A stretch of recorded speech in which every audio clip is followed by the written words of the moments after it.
नमस्कार मंडळी, आज आपण शिवजयंतीनिमित्त पुरणपोळी बनवणार आहोत.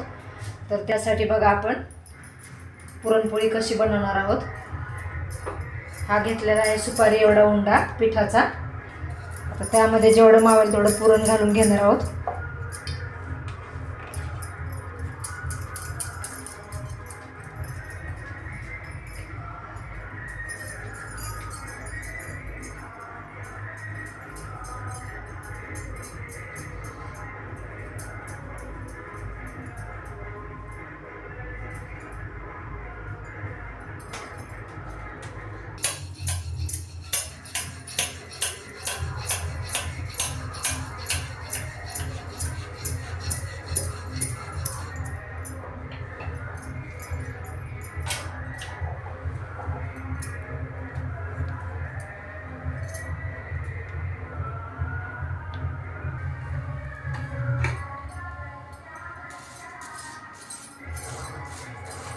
तर बघा आपली पुरणपोळी किती छान फुगलेली आहे.